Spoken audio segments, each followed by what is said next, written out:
एक साहूकार का बेटा सिर्फ नमस्ते दोस्तों, 12 आज साल की की कथा में उम्र तक छिपा ही है जी एक पाएगा। ऐसा रहस्य जिसे आखिर उसके सुनकर बाद क्या आप रह हुआ? जाएंगे दंग।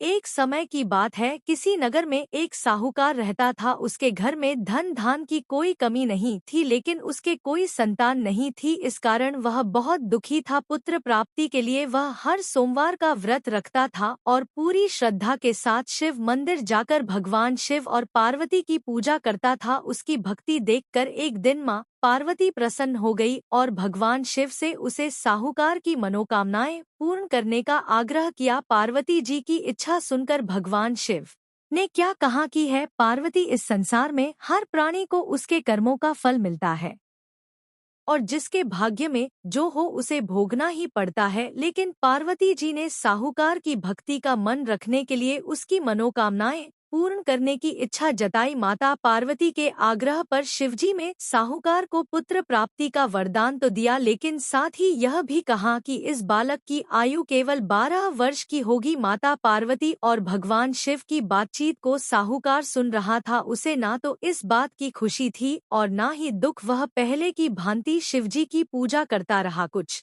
समय बाद में साहूकार के घर में एक पुत्र का जन्म हुआ। जब वह बालक 11 वर्ष का हुआ तो उसे पढ़ने के लिए काशी भेज दिया गया। साहूकार में उसके मामा को बुलवाकर उसे बहुत सारा धन दिया और कहा कि तुम इस बालक को काशी विद्या प्राप्ति के लिए ले जाओ और यज्ञ करवाते जाना। जहाँ भी यज्ञ करो वहाँ ब्राह्मणों को भोजन और दक्षिणा देते हुए जाना। दोनों मामा भांजे इसी तरह यज्ञ करवाते और ब्राह्मणों को दान दक्षिणा देते हुए काशी की ओर चल पड़े। रास्ते में एक नगर पड़ा जहाँ राजा की कन्या का विवाह था, लेकिन जिस राजकुमार से उसका विवाह होने वाला था वह एक आंख से अंधा था। राजकुमार के पिता ने अपने पुत्र के एक आंख से अंधा होने की बात छिपाने के लिए एक चाल सोची। साहूकार के पुत्र को देखकर उसके मन में दोस्तों, एक असली विचार मोड़ तो आया। अब उसने शुरू होने सोचा वाला क्यों है। नहीं इस लड़के को दूल्हा बनकर राजकुमारी का विवाह कर दूं। इसके बाद इसको धन देकर विदा कर दूंगा और राजकुमारी को अपने नगर ले जाऊंगा। लड़के को दूल्हे के वस्त्र पहनाकर राजकुमारी से विवाह करा दिया गया, लेकिन साहूकार का पुत्र ईमानदार था। इसे यह बात न्याय संगत नहीं लगी। उसने अवसर पाकर राजकुमारी की चुन्नी पर लिखा कि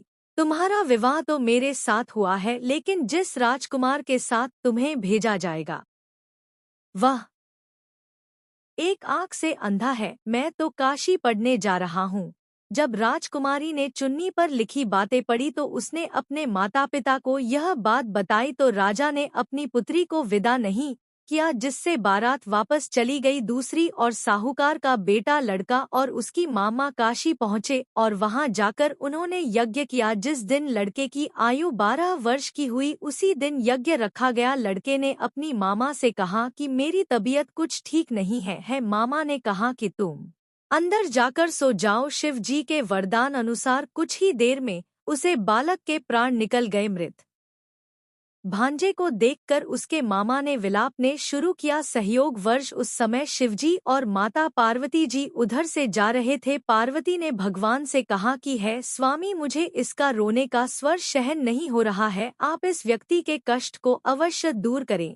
जब शिवजी मृत बालक के समीप गए तो वह बोले कि यह उसी साहूकार का पुत्र है जिसे मैं 12 वर्ष की आयु का वरदान दिया था। अब इसकी आयु पूरी हो चुकी है। लेकिन मातृभाव विभोर से माता पार्वती में कहा कि हे महादेव, आप इस बालक को और आयु देने की कृपा करें, अन्यथा इसके माता पिता भी इसके वियोग में तड़प तड़प कर मर जाएंगे। माता पार्वती के आग्रह करने पर भगवान शिव ने उस लड़के को जीवित होने का वरदान दिया। शिवजी की कृपा से वह लड़का जीवित हो गया। शिक्षा समाप्त करके वह लड़का मामा के साथ अपने नगर को चल दिया। दोनों चलते हुए उसी नगर में पहुंचे जहां उसका विवाह हुआ था। इस नगर में भी उन्होंने यज्ञ का आयोजन किया। उस लड़के को उसके ससुर ने पहचान लिया और महल में ले जाकर उसकी खातिरदारी की और अपनी पुत्री को विदा किया। इधर साहूकार और उसकी पत्नी भूखे प्यासे रहकर बेटे की प्रतीक्षा कर रहे थे। उन्होंने प्रण कर रखा था कि यदि उन्हें अपने बेटे की मृत्यु का समाचार मिला तो वह भी प्राण त्याग देंगे, परंतु अपने बेटे के जीवित होने के समाचार पाकर वह बेहद प्रसन्न हुए। उसी रात भगवान शिव ने साहूकार के सपने में आकर कहा कि है श्रेष्ठी, मैंने तेरे सोमवार के व्रत करने की और व्रत कथा सुनने से प्रसन्न होकर तेरे पुत्र को लंबी आयु प्रदान की है। इसी प्रकार जो कोई सोमवार व्रत करता है या कथा अगर सुनता आपको या यह कथा सुनाता है पसंद उसके आई हो सभी तो दिल दुख से दूर हर हर होते हैं महादेव लिखना और न समस्त भूलें। मनोकामनाएं पूर्ण होती है।